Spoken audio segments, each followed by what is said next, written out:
കൊല്ലം ജില്ലാ അതിർത്തിയിൽ മന്ത്രി കെ എൻ ബാലഗോപാൽ കപ്പ് ഏറ്റുവാങ്ങും. കലോത്സവ ഊട്ടുപോലെ ഉദ്ഘാടനവും നടന്നു. കൊല്ലം ആശ്രാമം മൈതാനത്തെ പ്രധാന വേദിയിൽ നിന്നും ടീം 24 സജ്ജമാണ്. അവരിലേക്ക് നമുക്ക് പോകാം. അരുൺ രാജുണ്ട്, ഗോപിക സുരേഷുണ്ട്, ഷഹദ് റഹ്മാനുണ്ട്, മനീഷ് മഹിപാലുണ്ട്. അരുൺ രാജിലേക്കാണ് ആദ്യം പോകുന്നത്. അരുൺ, കാര്യങ്ങളെല്ലാം സെറ്റല്ലേ? എല്ലാം ഓക്കെ അല്ലേ? ഹഷ്മി, തീർച്ചയായും കൊല്ലം അങ്ങനെ ഒരുങ്ങിക്കഴിഞ്ഞിരിക്കുകയാണ്. ഹഷ്മിക്കും എത്താം, കൊല്ലത്തേക്ക് എത്താൻ വിളിക്കുകയാണ്. കാരണം കൊല്ലം കലാമാമാങ്കത്തിന് ഒരു പ്രത്യേകത കൂടിയുണ്ട്. 16 വർഷത്തിന് ശേഷം ഈ കൊല്ലത്തേക്ക് എത്തുന്ന സംസ്ഥാന സ്കൂൾ കലോത്സവത്തെ വരവേൽക്കാൻ അക്ഷരാർത്ഥത്തിൽ കൊല്ലത്തിന്റെ ഓരോ മണൽത്തരിയും ഒരുങ്ങിക്കഴിഞ്ഞിരിക്കുകയാണ്. ഈ കാണുന്ന പോലെ തന്നെ നാളത്തെ ഉദ്ഘാടന ചടങ്ങിലുള്ള റിഹേഴ്സൽ അടക്കം ഇപ്പോൾ നടന്നുകൊണ്ടിരിക്കുകയാണ്. ഇപ്പോൾ നമ്മളോടൊപ്പം ഈ കൊല്ലക്കാരി കൂടിയായ ഗോപിക, നമ്മുടെ 24 പ്രതിനിധിയാണ്, ഗോപി കൂടി ചേരുന്നത്. ഗോപിക കൊല്ലക്കാരിയാണ്. ഗോപിക, കൊല്ലത്തേക്ക് വീണ്ടും മാമാങ്കം എത്തുകയാണ്, കലോത്സവം എത്തുകയാണ്. എങ്ങനെയാണ്? അരുൺ, എനിക്ക് പേഴ്സണലി ഭയങ്കര സന്തോഷമാണ്. കാരണം 16 വർഷത്തിന് ശേഷമാണ് കൊല്ലത്തേക്ക് ഒരു കലാമാമാങ്കം എത്തുന്നത്. അതിൻ്റെ എല്ലാ തരത്തിലുള്ള പ്രൗഢിയും ആരവവും ഒക്കെ തന്നെ നമുക്ക് കാണാൻ സാധിക്കും. ഞാനിപ്പോൾ ഉള്ളത് നമ്മുടെ 24 സംഘം ഇവിടെ സജ്ജമാണ്. അരുൺ രാജുണ്ട്, ഷഹദുണ്ട്, മനീഷുണ്ട്. അങ്ങനെ നമ്മൾ എല്ലാ അർത്ഥത്തിലും സെറ്റായി കഴിഞ്ഞിരിക്കുകയാണ്. ഹാഷ്മി, ഇതാണ് പ്രധാന വേദി. പ്രധാന വേദിക്ക് ONV കുറുപ്പിന്റെ പേരാണ് നൽകിയിരിക്കുന്നത്. ഇവിടെ ഇപ്പോൾ ആശാശരത്തിന്റെ നേതൃത്വത്തിലുള്ള നൃത്തം നാളെ നടക്കാനുണ്ട്. അതിന്റെ റിഹേഴ്സൽസ് നടക്കുകയാണ്. ഈ പ്രധാന വേദി നോക്കുകയാണെങ്കിൽ വലിയ തരത്തിലുള്ള സജ്ജീകരണങ്ങൾ ഒക്കെ തന്നെ ഒരുക്കിയിട്ടുണ്ട്. ഏകദേശം 10,000-ഓളം പേർക്ക് ഇരിക്കാൻ പറ്റുന്ന സൗകര്യങ്ങളൊക്കെയാണ് ഈ പ്രധാന വേദിയിൽ ഒരുക്കിയിട്ടുള്ളത്. ഈ പ്രധാന വേദിയിലായിരിക്കും പ്രധാനപ്പെട്ട ഗ്ലാമർ ഇനങ്ങളൊക്കെ തന്നെ നടക്കുന്നത് എന്ന് വേണം പറയാൻ. അതുകൊണ്ട് തന്നെ ഈ 10,000-ഓളം പേർക്ക് ഇരിക്കാവുന്ന സജ്ജീകരണങ്ങൾ ഉണ്ട്. അതുകൊണ്ട് കാണികൾക്ക് വളരെ സൗകര്യത്തോടുകൂടി വെയിലൊന്നും കൊള്ളാതെ തന്നെ ഈ വേദിയിൽ എത്തി മത്സരങ്ങൾ കാണാൻ സാധിക്കും എന്നുള്ളത് തന്നെയാണ് ഏറ്റവും വലിയ പ്രത്യേകതയായിട്ട് പറയാനുള്ളത്.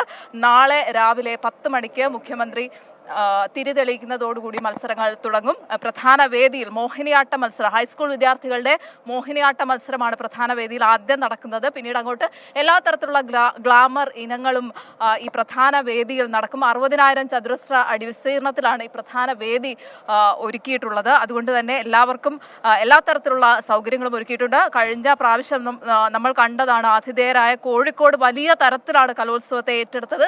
എല്ലാ തരത്തിലുള്ള സജ്ജീകരണങ്ങളും കോഴിക്കോട് ഒരുക്കിയിട്ടുണ്ടായിരുന്നു. അതുകൊണ്ട് തന്നെ കൊല്ലം ഒട്ടും പിന്നിലല്ല. എല്ലാ തരത്തിലുള്ള പ്രൗഢിയോടും കൂടി കൊല്ലം കലോത്സവത്തെ വരവേൽക്കാൻ ഒരുങ്ങിക്കഴിഞ്ഞിരിക്കുകയാണ്. നാളെ രാവിലെ 10 മണിക്ക് മുഖ്യമന്ത്രി തിരിതെളിയിക്കുന്നതോടുകൂടി തന്നെ കൊല്ലത്തെ കലാമാമാങ്കത്തിന് തുടക്കമാകും. എന്നെ സംബന്ധിച്ച് വലിയ സന്തോഷമാണ്. 16 വർഷം എന്തായാലും കൊല്ലം കലക്കാൻ തന്നെ തീരുമാനിച്ചിരിക്കുകയാണ്. നമ്മുടെ ഫുൾ ടീം ഇവിടെ സജ്ജമായിട്ടുണ്ട്. ഷഹദ് ഉണ്ട്, മനീഷ് ഉണ്ട്. ഏതായാലും നമുക്ക് അവരിലേക്ക് കൂടി പോയിട്ട് വരാം. അതെ, മനീഷിലേക്ക്.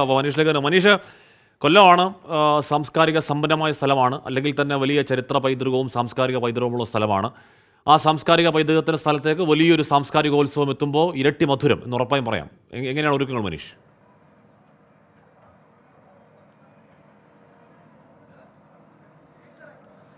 ഹഷ്മി, ഞാൻ സമീപ ജില്ലക്കാരനായിട്ടുള്ള റിപ്പോർട്ടറാണ്. ആലപ്പുഴയിൽ നിന്നാണ് എത്തുന്നത്. ഇവിടെ കൗമാര കലാവൈഭവത്തിൻ്റെ തിരശീല ഏതാനും മണിക്കൂറുകൾക്കകം പ്രധാനപ്പെട്ട 1-ാം വേദിയാണ് കാണുന്നത്.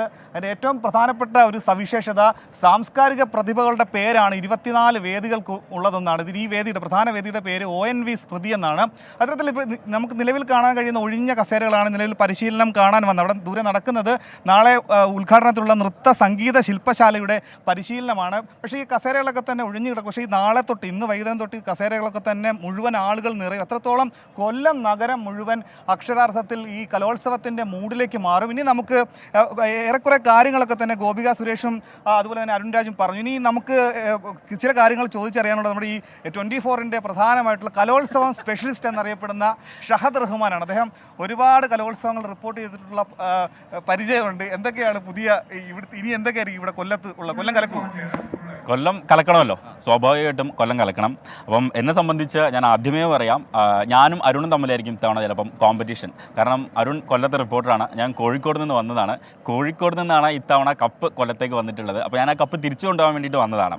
അരുൺ ആ കപ്പ് ഇവിടെ നിലനിർത്താനും വേണ്ടിയിട്ട് നിന്നതാണ്.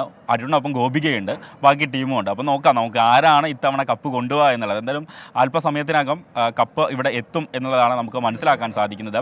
പിന്നെ ഈ കലോത്സവം എന്ന് പറയുന്ന സമയത്ത് ഇപ്പം എന്നെയൊക്കെ സംബന്ധിച്ച് ഒരു ജില്ലാ സ്റ്റേറ്റ് കലോത്സവങ്ങളിലൊക്കെ സ്ഥിരമായിട്ട് പങ്കെടുത്ത് വന്ന ഒരാൾ. അപ്പോൾ നമുക്ക് ഒരുപാട് നൊസ്റ്റാൾജിയും കൂടിയാണ് ഇത്തരം കലോത്സവങ്ങൾ എന്ന് പറയുന്നത്. അതിനൊക്കെ ഉപരി ഈ പഴയിടത്തിൻ്റെ സദ്യ കഴിക്കുക എന്ന് പറയുന്നത് ഇതിൻ്റെ ഒരു പ്രധാനപ്പെട്ട ചടങ്ങാണ്. അപ്പം ഊട്ടുപുരൊക്കെ ഉണർന്നു കഴിഞ്ഞു. അപ്പം അത്തരത്തിലുള്ള വിശേഷങ്ങളുണ്ട്. പിന്നെ പോരാത്തതിന് ഇപ്പം മെയിൻ വേദിയിൽ നാളെ നടക്കാൻ പോകുന്ന ഈ പ്രകടനങ്ങളുടെ ട്രയൽ ഒക്കെ നടക്കുകയാണ്. അതും എന്നെ സംബന്ധിച്ച് എനിക്ക് ഭയങ്കര നൊസ്റ്റാൾജിയാണ്. കാരണം നമുക്ക് അറിയാവുന്ന ഒരുപാട് പേരാണ്. ബിജു ധനിതരംഗാണ് ഇതിൻ്റെ കൊറിയോഗ്രാഫി ചെയ്യുന്നത്. ആശ ശരത്താണ് നാളെ ഈ പരിപാടി അവതരിപ്പിക്കുന്നത്. ഒപ്പം തന്നെ CM നാളെ എത്തും. സമാപന ദിവസം മമ്മൂട്ടി എത്തും. അങ്ങനെ എല്ലാം കൊണ്ടും വളരെ എന്താ പറയുക, ഭയങ്കര സമ്പുഷ്ടമാണ് ഇത്തവണത്തെ കലോത്സവം എന്ന് വേണം പറയാം. ഏറ്റവും കൂടുതൽ ആളുകൾ എത്തുന്നത് എനിക്ക് തോന്നുന്നു കൊല്ലം ജില്ലയിൽ നിന്നാണ്. ഏറ്റവും കൂടുതൽ 700ഓളം പ്രതിഭകൾ എത്തിയിട്ടുണ്ട്. ഇപ്പം പല ജില്ലകളിൽ നിന്നുള്ള റിപ്പോർട്ടർമാരുണ്ട്. ഏത് ജില്ലയ്ക്കായിരിക്കും ഇപ്രാവശ്യം കൂടുതൽ ഒരു കിട്ടാനുള്ള അർഹത, അല്ലെങ്കിൽ ആരായിരിക്കും അതിൻ്റെ ഒരു സാധ്യത ആർക്കായിരിക്കും? അത് നമുക്കൊന്നും പറയാൻ പറ്റില്ല. അപ്പം നമ്മൾ തമാശക്ക് പറയുകയാണ് ഈ കലോത്സവം ഈ എന്താണ് കോഴിക്കോട് കൊണ്ടുപോകണം, അല്ലെങ്കിൽ കൊല്ലം കൊണ്ടുപോകണം, മറ്റ് ജില്ലകൾ കൊണ്ടുപോകണം നമ്മൾ തമാശക്ക് പറയുമെങ്കിൽ പോലും സത്യം പറഞ്ഞാൽ ഇതൊരു ഉത്സവമാണ്. അപ്പം ഈ ഉത്സവം ആയതുകൊണ്ട് തന്നെ ആരെ എങ്ങനെ കൊണ്ടുപോകുമെന്നത് സംബന്ധിച്ച് നമുക്ക് ഒന്നും തന്നെ പ്രെഡിക്റ്റ് ചെയ്യാൻ നിലവിലെ സാഹചര്യത്തിൽ സാധിക്കുകയില്ല. എന്തായാലും ഈ ഉത്സവത്തിൻ്റെ മൂഡിൽ ഏറ്റെടുക്കുക, പിന്നീട് ഇവിടെ വന്ന് കാഴ്ചകളൊക്കെ കാണുക എന്നുള്ളതാണ് ഏറ്റവും പ്രധാനപ്പെട്ട കാര്യം.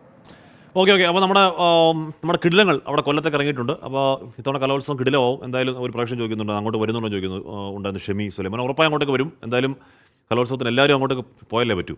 ബിബിൻ ബെന്നി ചോദിക്കുന്നുണ്ട്, പപ്പടം ലേസിന് വേണ്ടി അടി ഉണ്ടാവും ചോദിക്കുന്നുണ്ട്. പക്ഷേ അങ്ങനെ പറയല്ലേ, ഇപ്പോൾ ഇടയ്ക്ക് അങ്ങനെ സംഭവം ഉണ്ടായെന്ന് വെച്ച് കൊല്ലത്തിന് അങ്ങനെ അങ്ങ് 24 അഞ്ചിന്റെ വജ്രത്തിളക്കം.